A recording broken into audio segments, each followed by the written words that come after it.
Magandang gabi sa inyong lahat. Luzon, naimbag nga bigat kanyayo amin.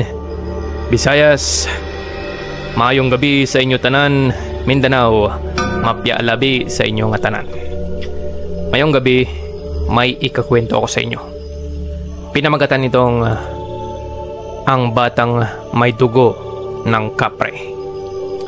Taong 1994, sa baryo ng San Gerardo, sa hangganan ng Palayan at Gubat. Ito ang karanasan ni Simeon aka Simo Labuyo, isang binatilyong hindi ordinaryo.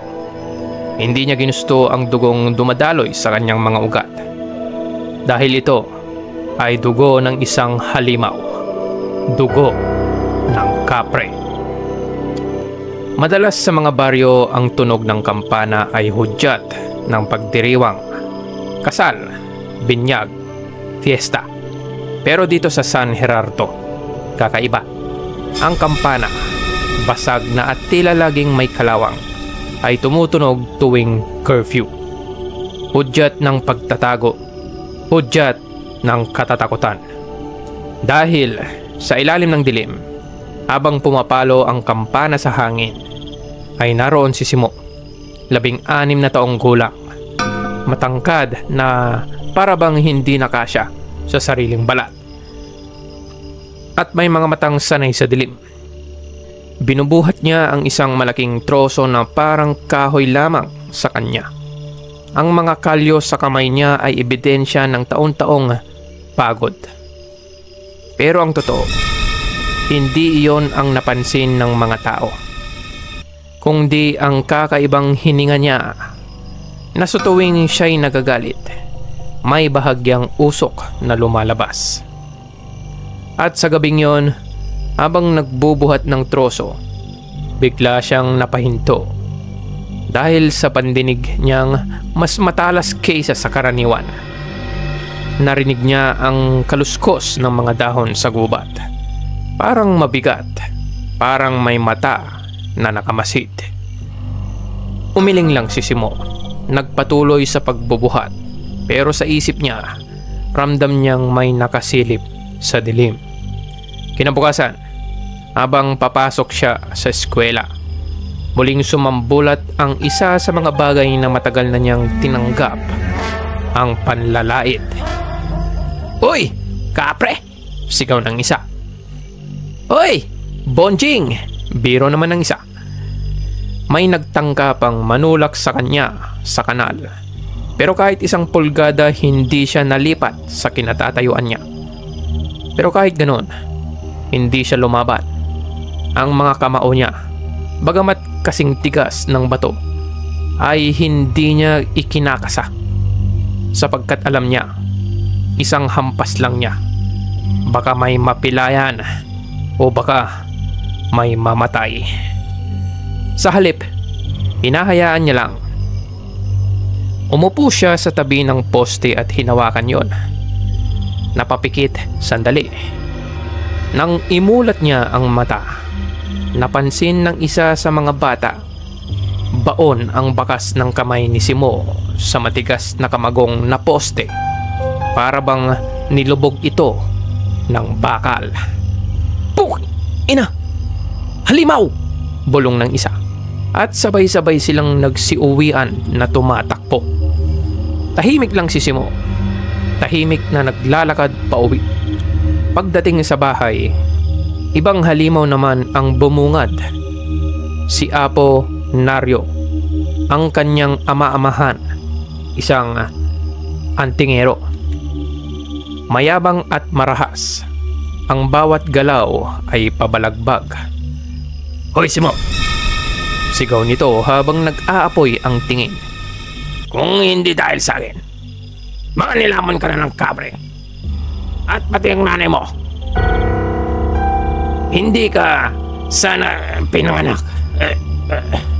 Utang mo sa akin ng buhay mo. Tandaan mo yan. Tahimik lang si Simo, pero kita ang panginginig ng kamao niya. Si Aling Rosa, ang ina ni Simo, pilit umaawat. Naryo, tama na! Lasing ka na naman! Bulong niya. Pero ang sagot ng lalaki ay isang sampal sa kanya. Nanginginig ang labi ni Simo, pero kinagat niya lang ito. Gusto niyang gumanti, pero pinigilan niya ang sarili. Hindi dahil duwag siya, kundi dahil kung lumaban siya, baka mawalan ng ama ang mga kapatid niya. At kahit ganoon, araw-araw, ginagamit siya ng kanyang ama-amahan. Pinapabuhat, pinapagawa, sinasama sa pagbebenta ng anting-anting sa iba't ibang baryo. Tagahila si Simo ng kariton. Minsan, naabutan ni Simo ang ina niya sa likod ng bahay, umiiyak. At doon nilapitan ni Simo ang nanay niya. At mula sa oras na yon, pira-pirasong lumabas ang lihim ng kanyang kapanganakan. Sa kwento ni Aling Rosa, biktima siya ng panggagahasa, hindi ng tao kundi ng isang kapre. Humahagulgol niyang inamin kay Simo na siya ang bunga ng panggagahasang yon. At sa tuwing nakikita niya si Simo, laging bumabalik ang trauma niya. Napaubo si Simo at nang tumaas ang ulo, mula sa ilong niya ay lumabas ang manipis na usok, maputla, malamig, habang nakakuyom ng napakahigpit ang mga kamao niya. Pero sa gitna ng pag-uusap ng mag-ina, isang kakaibang gabay ang lumapit. Si Tandang Basilio, isang bulag na ermitanyo na minsan sinasabing nasa ilalim ng balete. Maraming nagsasabing baliw na, pero hindi siya ordinaryo. Aba, bulong nito habang papalapit kila Simo. Andito pala yung dugong Maharlika. Anong ibig niyong sabihin, tatak? Alam mo, bata, huwag kang magagalit sa ina mo at sa mga sinasabi niya. Wala siyang kasalanan. At ikaw naman, Rosa, nakikiramay ako sa nangyari sa'yo, pero para malinawan ka, hindi masama ang ama ng batang to. May sumira lang sa isip nito. Maniwala man kayo sa hindi, ay prinsipe ang ama ni Simeon. Protektor siya ng gubat. Ang pangalan niya ay Maharang. Nagkataon lang na nagtagpo kayo, Rosa, sa maling oras at maling lugar. Sabi ng ermitanyo. Parang binuhusan ng malamig na tubig si Simo at Rosa, natulala. Pero bago pa sila nakapagtanong, napangiti si Tandang Basilio. Bata, taas mong noo mo. Kung gaano kalakas ang katawan mo, ganun din dapat kalakas ang puso at isipan mo. Anak ka ng isang kapre. Hindi lang basta kapre. Prinsipe, handaan mo yan.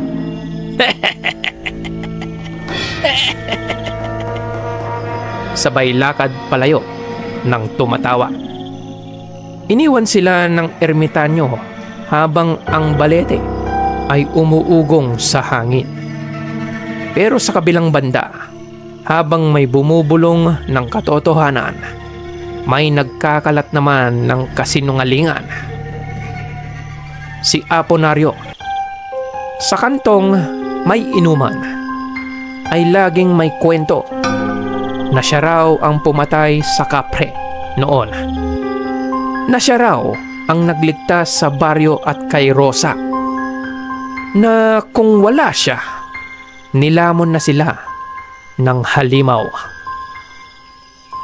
At tuwing gabi, pag uwi niya, ang kwento ay nauuwi sa isang sampal kay Rosa at tadyak sa mga anak niya. Isang bayani sa mga mata ng kapwa niyang lasenggo, pero isang berdugo sa sarili niyang tahanan. Isang gabi, Habang pauwi si Simo, nadaanan niya ang tulay na kahoy sa ilog. Tahimik, maliban sa tunog ng tik-tik. Pero kakaiba. Hindi basta tik-tik, kundi pabaliktad at malalim. Napahinto siya. Huminga. Namoy niya ang malansang halimuyak na dugo at lupa. At mula sa ilalim ng tulay, gumalaw ang isang anino. Isang sigbin. Umahabol ng mababang anyo. Ngunit may matang mapula. Papalapit ito. Umuusok ang hininga ni Simo. Naglaway ang halimaw. At bago ito sumalakay, biglang umatras para bang natakot sa nakita. At napansin ni Simo, ang usok mula sa kanyang hininga ay bumabalot sa paligid at ang sigbin natakot tumakbo papalayo. Kinabukasan, dumating ang isang babaeng hindi taga-baryo. Nakaputi, may kumikislap na mga alahas, maganda, mabait ang tono ng boses. Nagpakilala siya na apelyido lang ang sinabi niya. Dalikmata, isang pamilyang kilala sa kabilang baryo, isang mayaman at makapangyarihang pamilya. Tumayo siya sa isang entablado na dati nang nakapesto sa gitna ng plaza. "Mga taga San Gerardo," sigaw niya. "Ako ang sagot sa kahirapan nyo." Kasabay ng pagsasalita ng babae ay mga dumating na truck, dala ang daang-daang relief goods at mga oportunidad na trabaho para sa pabrika at minahan niya. May ilan na naniniwala, may ilan na natulala, pero karamihan nagkanda-ugaga sa paglapit sa babae. Pero si Simo, mula sa malayo, ramdam ang lamig ng boses, ang ngiti na walang puso. At sa gabing iyon, nagsimula ang katahimikan na naging bangungot. Mga hayop na patay na walang dugo, mga sanggol na biglang nilalagnat, mga aninong tumatalon mula sa bubong. Patong-patong na ang chismis at reklamo ng mga taga-baryo. At ang lahat ng iyon, binalandra kay Simo ang sisi. Dahil ayaw ni Aponario ng kahihiyan, inunahan niya na ang taong bayan. Lahat ng bintang pinaratang niya kay Simo. "Hinila mo ang kamalasan dito, bata!" sigaw ni Aponario habang hinihila si Simo na nakatali ang mga kamay. At bago man lang makapagpaliwanag si Simo, itinali siya sa poste ng kapilya. Dahil kailangan ng tao ng ituturo sa mga nangyayari, siya ang sinisisi. Nakahandusay si Simo sa putikan. Mahigpit pa ring nakagapos sa poste ng plaza. Ang mga mata ng mga kapitbahay puno ng panghuhusga. Ngunit isang tinig ang umalingaw-ngaw. Matinis, malakas at may otoridad. "Mga gunggong! Sa dami-dami pa ng pagbibintangan nyo, isang inosenteng bata pa!" sigaw ng isang babae. Si Aling Luningning, ang manggagaway na tinitingala ng matatapang, kinakatakutan ng iba. Binitbit ang lampara. Nilapit niya ang kamay at ginuhit ng abo ang tali. Sa isang iglap, kusang natunaw ang pagkakagapos ni Simo. "Ayos ka lang, bata," ani ni Luningning habang pinapahiran ng langis ang mga pulso ni Simo. "Sana maintindahan mo mga kabaryo natin, bata. Dahil lang sa takot kaya sila nagkakaganyan." Tahimik si Simo Ngunit ang apoy sa loob niya ay nagsisimulang gumising. At doon natapos ang unang gabi ng dilim. Si Simo hindi umuwi sa bahay nila kundi sumama kay Luningning. Tinanggap ni Luningning si Simo sa isang kondisyon. Magiging disipulo siya ni Luningning. Pumayag naman si Simo na may malungkot at blangkong mga mata. Kinabukasan, nakaupo sila sa ilalim ng malaking puno. Nakasalansan sa banig ang mga bote, abo ng niyog, asin, bawang, buntot, pagi, at amorsiko. Nag-umpisa si Luningning ng kanyang lektura, parang guro sa isang madilim na klase. Inumpisahan niya ito sa pagsasalaysay ng mga iba't ibang uri ng halimaw. Alam mo bata, iba-iba ang anyo ng mga halimaw. Ang madalas kong nakakasagupa ay mga tiktik. Malansa ang amoy, parang bulok na isda. Pero bara-bara silang gumalaw. Kasi ang mga yan makikitid ang utak, lalo na pagkutom. Minsan, mga manananggal, malamig ang hangin bago dumapo. Ang amoy ay parang panis na langis ng nyog, pero may patak ng asupre.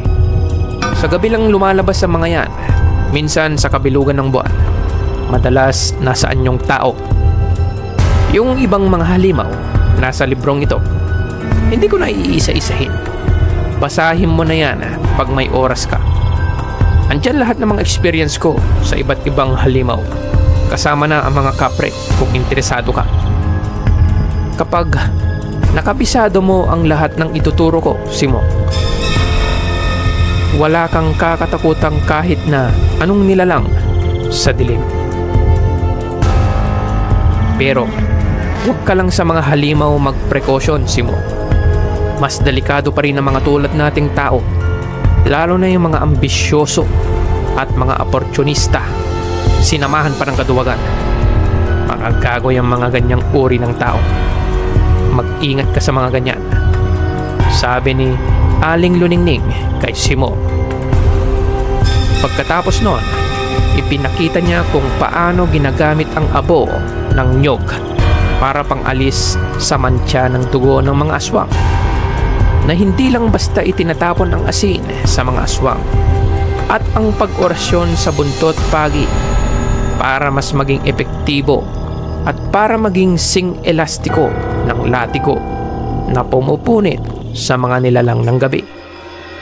Sabi pa niya, hindi lakas ang unang sandata, kundi ang kaalaman. Pagkatapos ng mga klase ni Simo kay Luningning, pumupunta naman si Simo sa balete at doon nakakakwentuhan niya ang matandang misteryosong ermitanyo. Ang paligid puno ng usok mula sa mga tuyong dahon. Tinuturuan ng ermitanyo si Simo ng mga bagay na mas makakapagpalakas sa kanya, mga supernatural na bagay. Ang dahang-dahang paglanghap, pagpigil ng hininga, at pagpapakawala ng isang manipis na usok na yumayakap sa kamao. Isa na yun. Nang sinubukan ni Simo ang teknik na yon, bumalot ang usok sa kanyang kamao, at sa isang suntok, bumaon ang kamao niya sa bato. Namangha siya. Ngunit mariing bilin ni Basilio, huwag mong gagamitin ng tinuro ko kung may kasamang galit, ha, Simo. Kapag binitawan mo yan nang walang disiplina o dahil sa galit, ikaw mismo ang sisipsipin ng usok na yan. Mamatay ka. Tandaan mo yan, Simo. At ganoon ang pang-araw-araw na sitwasyon ni Simo. Nakikinig sa lektura ni Aling Luningning at sa dapit hapon kasama ang ermitanyong matanda. Isang gabi, Tahimik na nagluluto si Simo sa kubo na pansamantalang tinirahan niya malapit sa bahay ni Luningning. Sa gabing yun, kasama niya ang mga kapatid at ang nanay niyang natulog agad dahil sa pagod o bugbog. Tumakas sila sa bahay nila dahil lasing na naman si Aponario at sila ang pinagbubuntunan ng kalasingan. Isang tilapia lang ang ulam, ngunit hinati niya sa 3 para sa kanyang 3 kapatid. Ang ulo lang ang sa kanya, tapos sinabawan na lang yung kanin niya. Habang pinagmamasdang kumain ang mga kapatid na parang hindi kumain ng 1 linggo sa gutom. Tapos tulog naman ang ina at pinapaypayan niya ito para hindi lamukin. Ang katahimikan ay biglang nag-iba nang dumating si Aponario. Walang pasabi, lumapit siya at sinampal ang mesa. Hinila ang kanyang mag-iina. Aambahan pa sana niya si Simo, pero saktong nang doon si Luningning. Nakatingin kay Aponario, may hawak na lampara at itak. Matalim ang tingin. Walang sagot si Simo. Ngunit sa loob niya, nagliyab ang puot na hindi niya ipinakita. Habang pinapanood na kinakaladkad ang mga kapatid niya at nanay niya papalayo.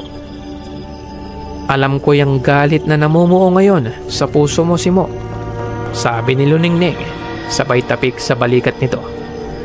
Pero huwag mong hayaang lamunin ka ng galit. May panahon para sa lahat ng bagay. Magpakatatag ka lang, Simo. Matulog ka na. May mga ituturo pa ako sa iyo bukas. At doon natapos ang gabing yon. Nagpatuloy ang mga araw ng pagsasanay ni Simo. Makalipas ang ilang araw, kasama si Simo sa barkadahan ng matatapang na binata at dalaga ng baryo. Nagpatrolya sila sa tulay na gawa sa kawayan. Tahimik ang gabi. Hangin lamang at awit ng mga kuliglig ang maririnig mo. Hanggang sa marinig nila ang huni ng mabigat na hangin. Parang may malaking ibon na lumilipad. Mahaba, basag, at umaalingaw-ngaw sa ilog. Tapos, mula sa dilim, bumagsak ang isang nilalang. Ang pakpak nito ay kasing lapad ng pawid. Napako sa pagkabigla ang mga kasamahan ni Simo dahil sa nakita nila. Isang wakwak. At dali-dali, ang buntot nito ay mabilis na sumibat kay Simo. Pero agad niya itong sinalo. Piniga hanggang marinig ang paghiwa-hiwalay ng litid. Tumili ang halimaw. Nagpakawala ng alingaw-ngaw. Isang hampas pa sana at mapapatay na niya ang halimaw. Ngunit nang tumingin siya sa gilid, isang bata ang nangdoon. Nakasilip, nanginginig. Napatigil si Simo. Sa halip, pinakawalan niya ang halimaw at lumipad ito pabalik sa dilim. Nagulat ang kanyang mga kasama. Hindi makapaniwala. Ngunit bulong lang ni Simo. Hindi lahat ng laban ay dapat tapusin na may dumadalak na dugo. Sa sumunod na gabi, sa gitna ng plaza, nagsimula ang plano ng mga kulto ng mga aswang. Ang pagsakop sa San Gerardo. Nasa gitna ng plaza si Dalikmata na nagsasagawa ng ritual na reyna pala ng kulto ng mga aswang. Gamit ang itim na pintura, pininta niya ng lambat ang buong paligid ng baryo. Parang pader na walang nakakakita. Isang baryer na gawa sa itim na mahika. Tapos sumigaw ito. Tanging may basbas lang ang makakapasok dito. Wika niya. Sabay pahid ng abot langis sa mga palad ng mga tao. Isa-isa silang lumalapit, tumatanggap ng basbas. At sa gitna ng plaza, si Aponario. Kitang-kitang nakikipag-usap kay Dalikmata. Nakikipag-bargain. Nagpakilala pa nga na isang antingero at madaming experience sa supernatural. Nag-offer siya ng serbisyo kay Dalikmata. At ang kapalit, kaligtasan at posisyon sa kanyang hukbo. Nakatugo siya parang aso sa harap ng amo. Ilang gabi pa, sa ilalim ng balete, muling nagsalita si Tandang Basilio. Ang pinakamalaking pagkakamali ng baryo ay itinuring na bayani senaryo. Sigaw nito. Ibinunyag niya ang kasaysayan ni Maharang, ang kapre, ang bulong-bulungan sa baryo na gumahasa kay Rosa at nang gulo noon sa baryo.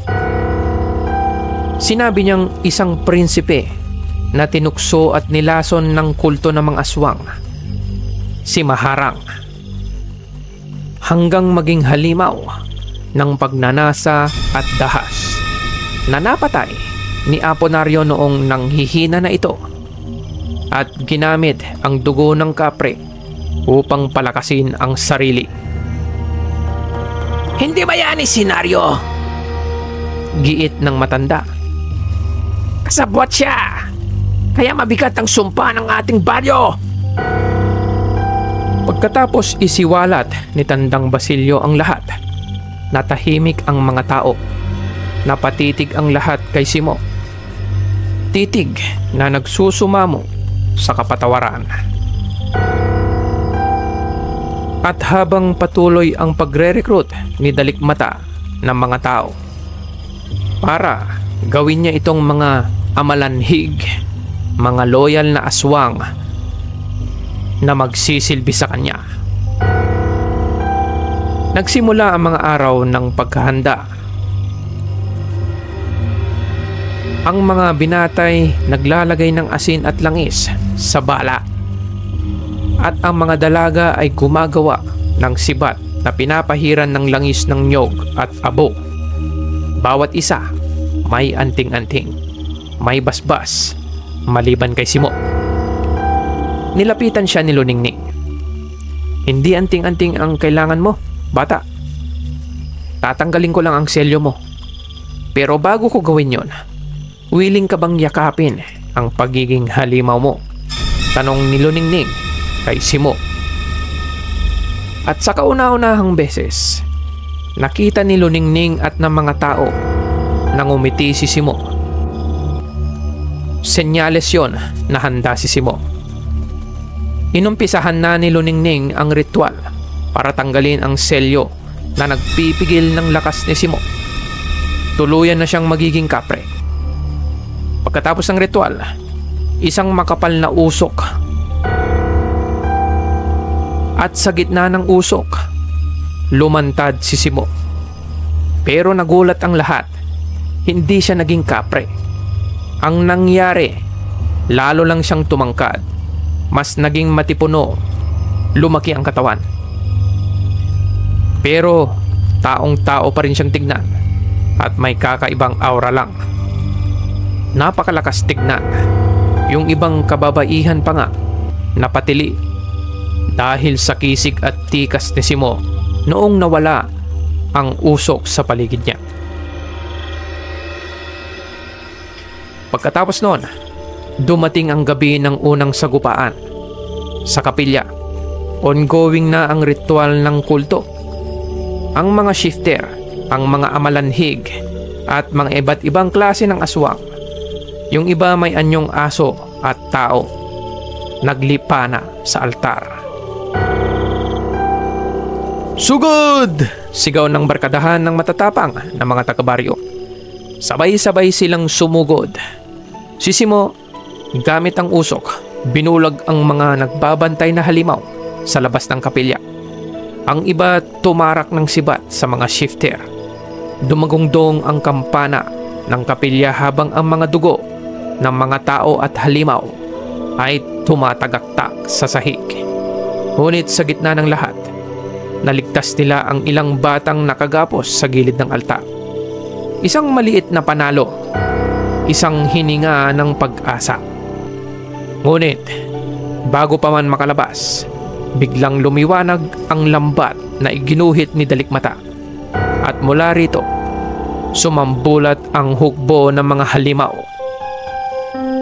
At sa unahan, si Aponario. Siya mismo ang nagbukas ng lambat. Wala siyang bakas ng pagsisisi. Sa kanyang mga kamay nakaangkla si Rosa at ang mga kapatid ni Simo. Huwag kang magbabalak ng kahit na anong ikakagalit ko, Simo. Sigaw niya, sabay hatak kay Rosa papasok sa altar. Pumutok ang galit ni Simo. Ang usok sa kanyang dibdib ay sumabog. Kumawala sa lahat ng sugpungan ng sahig ng kapilya. Dumilim ang paligid. Nagputi ang kanyang mga mata. At sa unang pagkakataon, narinig ng lahat ang ungol ng isang nanggagalaiting kapre. Isang boses na nag-aalab. Sa gitna ng dumidilim na kapilya, nanlilisik ang mga mata ni Simo, habang ang usok ay bumubulwak mula sa sahig. Bumapalot sa kanyang mga braso na parang buhay na nilalang. Sinabayan naman ito ng sigaw ng mga bata at ang hampas ng pakpak ng mga halimaw at ang halakhak ng mga shifter at iba't ibang klaseng aswang. Sabay-sabay na humalo sa dilim, parang bagyong nabubuo sa kapilya. At mula sa altar, may tinig na mas malamig pa sa gabing yon. Utang mo sa amin ang hininga mo, bata. Mula sa ulap ng abo at dugo, lumitaw si Reyna Dalikmata. Ang buhok niya ay parang kumot ng gabi. Ang mga matay kumikislap.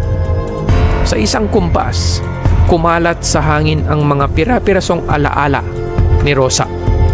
Ang tinig ng kanyang tawa, ang larawan ng kanyang kamay na nakagapos, ang iyak na pilit niyang tinatago.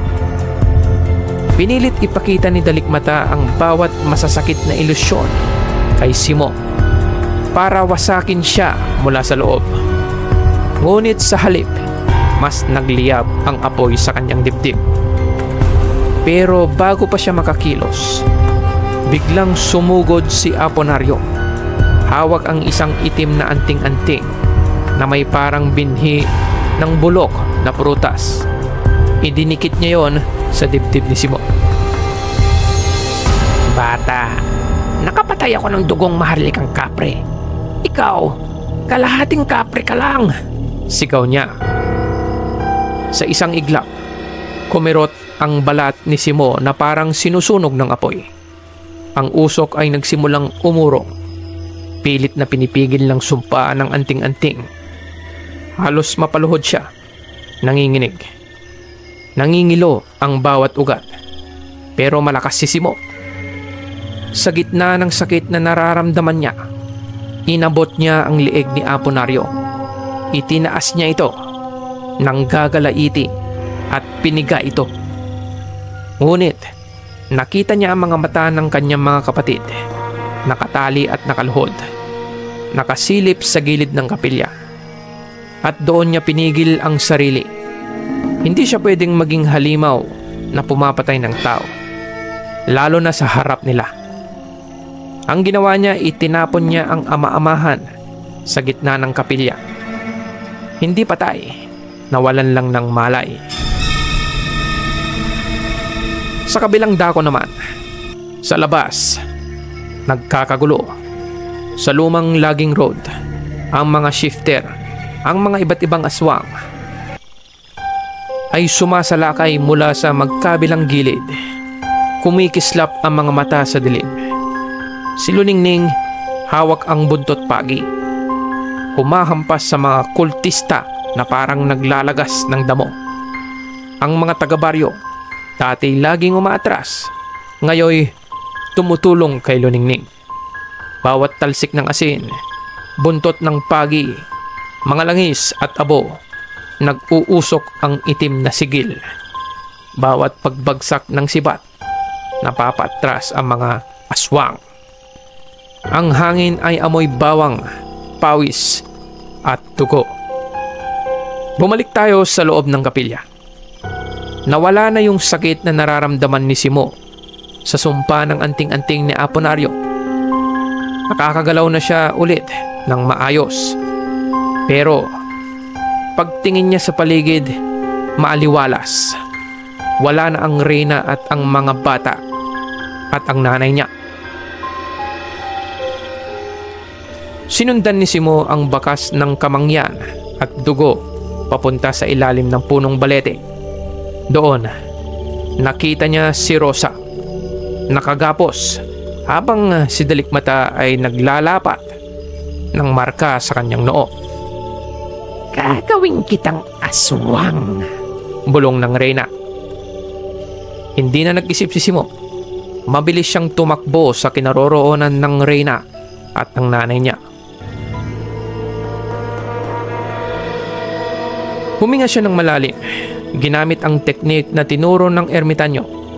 Ang usok ay naging baluti na dumikit sa kanyang laman. Ang kanyang mga matay tumalim na parang bituin sa dilim. Ang boses ay umuugong na may bigat. Sumugod siya. Binulag niya ng usok ang mga halimaw sa paligid ng reyna. Pinilipit niya ang leeg ng sigbin na humarang sa daanan niya. At nang makita niya ang isang aswang na bata pa, hindi pa ganap na nagiging halimaw, pinatulog niya lang ito sa ulap ng usok. Malapit na siya kay Aling Rosa, pero humarap ulit si Aponario na nakangisi. Habang tumatakbo si Simo, bigla na lang siyang nawalan ng hininga. Napaluhod at naghihingalo. Hawak-hawak ang leeg na parang may sumasakal sa kanya. Tumatawa si Aponario, papalapit sa kanya. Malaking pagkakamali mo na binuhay mo ako, bata, sabi niya. Sabay tadyak kay Simo at nawalan ng malay si Simo. Pagdilat ni Simo, nasa tabi niya sila Aling Luningning at iba pang mga barkadahan na lumaban sa mga aswang. Lahat nakagapos, lahat nahuli. At habang nakikinig silang lahat sa isang bangayan, pagdilat ni Simo, nasa tabi niya sila Aling Luningning at iba pang mga barkadahan na lumaban sa mga aswang. Lahat nakagapos, lahat nahuli. Habang nakikinig sila sa isang bangayan, ang reyna at si Aponario. Naglingkod ako sa iyo. Huwag mong gawin sa akin to. Ako ang rason kung bakit mo nasakop ang San Gerardo. Wag! Ngunit tinalikuran siya ng reyna habang tumatawa, habang nilalapa siya ng mga aswang. At doon, nakita na ng lahat ang pinakaduwag sa baryo. Ang traidor sa sariling uri na nagpagamit sa mga halimaw. Namatay ng walang dangal. Ginamit lang siya ng reyna at saka tinapon na parang kakanin. At habang abala ang lahat sa panonood ng paglapan ng mga halimaw kay Aponario, hindi namamalayan ng mga halimaw at ng mga ibang tao. Si Simo ay nakawala pala sa pagkakagapos. Kinagat ni Luningning ang gapos nito. Noong nag-anyong dambuhalang ibon si Dalikmata, pakpak na parang ulap, tuka na parang tabak. Bumaling siya ng lingon sa mga nakagapos na mga tao. Hinila niya ang isang bata gamit ang telekinesis para kainin sana ito. Pero tumingin siya sa pangalawang beses sa mga nakagapos na tao at napansing nawawala si Simo. Paglingon niya, Bumungad si Simo. Mabilis. Binalot niya ng usok ang kamao at sa isang suntok sa dibdib, narinig ang kaluskos ng mga buto. Bumagsak ang reyna. Nanginginig. Bago niya maituloy ang huling hampas, may dumating na mga yabag. Mabigat, malalim, parang mga puno ang naglalakad. Tumigil ang mga kuliglig. Umuga ang lupa at mula sa dilim, isa-isang lumabas ang mga aninong singtangkad ng punong saba. Isang platon ng mga mandirigmang kapre. Yung mga mata ay kumikislap na parang baga. Kamay ay may hawak na sibat na gawa sa ugat at apoy. Balat na parang kahoy ng puno. At sabay-sabay silang yumukod. Anak ng Prinsipe Maharang, patawad kong nahuli kami ng dating. Nandito kami para paglingkuran ka. Napatigil ang lahat. Pati ang mga taga-baryo na nakagapos. Pati ang mga halimaw. Si Simo ay hindi na outcast. Hindi na bastardo. Siya ang tagapagmana ng isang maharlikang lahi ng mga kapre. Habang lahat ay gulat sa pagdating ng mga kapre, sinamantala ni Reyna Dalikmata ang pagkakataon para maghilom ng sugat at sumigaw. Ano pang ginagawa nyo? Patayin silang lahat! Sigaw nito sa mga kampo niya. Nangyari ang huling labanan. Ang mga kapre at mga taga-baryo nagsama. Ang lambat ay winasak ng mga kapre. At nagsalpukan ang mga kapre at iba't ibang klase ng aswang. Si Simo nakaharap kay Dalikmata sa huling pagkakataon. Nagpang-abot sila. Kamaong singtigas ng bato laban sa kukong singtulis ng kutsilyo. Pagkalipas ng ilang palitan ng atake, umalingaw-ngaw ang sigaw ng reyna na sinasakal ni Simo. Nagpupumiglas ito pero hindi makawala sa grip ni Simo hanggang sa tuluyan itong mawalan ng malay. Pero hindi tumigil si Simo. Pinunit niya ng parang papel sa dalawa ang katawan ng reyna. Bumagsak ang reyna. Tumigil ang labanan. Nagsitakbuhan ang mga natitirang buhay na aswang. May isang namatay na kapreng mandirigma at ilang mga taga-baryo. Pero sa wakas, tapos na ang laban. Lumapit ang mga kapre kay Simo. Inanyayahan siyang sumama sa kaharian ng mga kapre. Pero ang sagot lang ni Simo, kaibigan, may tamang oras para sa lahat ng bagay. Sa tamang panahon, paghanda na ako, hahanapin ko kayo. Sabay tapik sa balikat ng lider ng mga kawal na kapre. Umiti ang mga ito sabay sabing, marangal naming prinsipe, pag kailangan mo kami, andito lang kami. At naglaho kasabay ng usok. Lumipas ang mga araw, naging mapayapa naman sa baryo. Yung mga natitirang aswang, naging misyon ito ni Luningning. Si Rosa at mga kapatid ni Simo ay ligtas. Ang kanilang bahay na dati kulungan, unti-unting nagiging tahanan muli. At si Simo, minsan nakikitang nakaupo sa tuktok ng balete, nagmamasid at laging handa. At dito na nagtatapos ang kwento. Napaka-interesting ng kwento, di ba? Ito ang alamat ni Simeon aka Simo Labuyo. Isang kwentong pagkilala sa mabuting side ng kapre sa Filipino folklore.